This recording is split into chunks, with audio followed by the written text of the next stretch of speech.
প্রেপিং শব্দটা শুনলেই অনেকের চোখে ভেসে ওঠে সিনেমার দৃশ্য।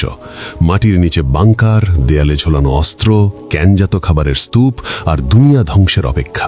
কিন্তু বাস্তব জীবনের প্রেপিংয়ের সাথে এই চিত্রের মিল খুবই কম। প্রেপিং আসলে ভয় থেকে জন্ম নেওয়া কোনো পাগলামি নয়। এটা অনেক বেশি সিম্পল, অনেক বেশি দায়িত্বশীল আর অনেক বেশি বাস্তব। প্রেপিং মানে হলো জীবন যদি হঠাৎ করে ভালনারেবল দিকে মোড় নেয়, তাহলে আমিও আমার পরিবার কিভাবে নিরাপদে মাথা উঁচু করে কারো উপর বোঝা না হয়ে বাঁচতে পারবো, এই প্রশ্নটার উত্তর আগেভাগে ভেবে রাখা।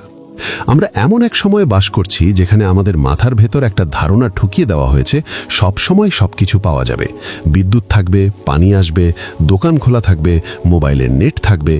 এই ধরে নেওয়ার ওপরেই আমাদের পুরো জীবন দাঁড়িয়ে আছে। কিন্তু বাস্তবতা এতটা গ্যারান্টেড না। কারণ একটু প্রাকৃতিক দুর্যোগ হলেই বিদ্যুৎ চলে যায়, একটু অস্থিরতা হলেই বাজারে জিনিসের দাম লাফিয়ে ওঠে, একদিন ট্রান্সপোর্ট না চললেই সুপার শপের শেলফ ফাঁকা হতে শুরু করে। ইতিমধ্যে আমরা নিজের চোখেই এসব ঘটনা চাক্ষুষ দেখেছি। তাই প্রেপাররা বাস্তবতাকে অস্বীকার করে না এবং জীবনকে সুনিশ্চিত ভেবে কমফর্টে থাকে না, বরং বলে, ঠিক আছে, যদি খারাপ কিছু হয় তাহলে আমার পরিকল্পনা কি? অনেকেই ভাবে প্রেপিং মানে দুনিয়া শেষ হওয়ার প্রস্তুতি। আসলে বেশিরভাগ প্রেপার প্রস্তুতি নেয় খুব সাধারণ সমস্যার জন্য। ধরুন কয়েকদিন বিদ্যুৎ নেই, বা পানি সরবরাহ বন্ধ, বা হঠাৎ অসুস্থ হয়ে পড়া, কিংবা কাজ চলে গেল, আয় বন্ধ। এগুলো আমাদের চারপাশেই ঘটে।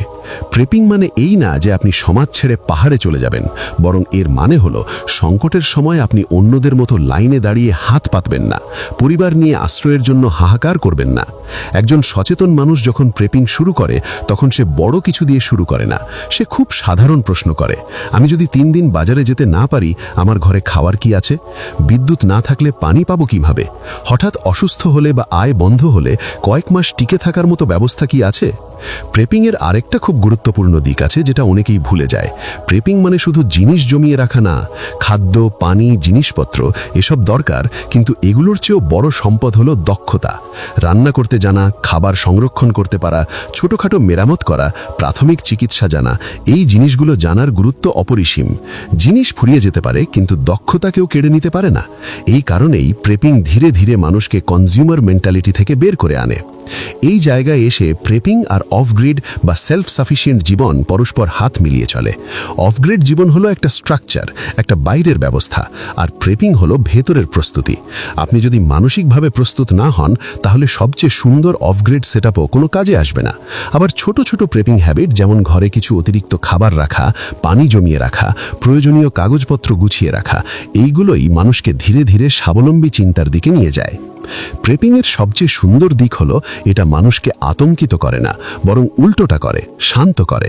কারণ আপনি জানেন, সবকিছু আমার নিয়ন্ত্রণে না থাকলেও কিছু বিষয় আমার প্রস্তুতির মধ্যে আছে। এই আত্মবিশ্বাসটাই প্রেপিংয়ের আসল ফল। যারা প্রস্তুত থাকে তারা সংকটের সময় হুড়োহুড়ি করে না, গুজবে দৌড়ায় না, অযথা আতঙ্ক ছড়ায় না। তারা পরিস্থিতি দেখে সিদ্ধান্ত নেয়, আস্তে ধীরে চলে। প্রেপিং কোনো চরমপন্থা না, এটা আধুনিক জীবনের এক ধরনের ম্যাচুরিটি। যেমন আমরা বৃষ্টির দিনে ছাতা রাখি, আগুন নেভাতে ফায়ার এক্সটিংগুইশার রাখি, ঠিক তেমনি করে জীবনের অনিশ্চয়তার জন্য একটু প্রস্তুতি রাখা। এটা পৃথিবী ধ্বংস হওয়ার প্রস্তুতি নয়, এটা সম্মানের সাথে দায়িত্ব নিয়ে বেঁচে থাকার প্রস্তুতি।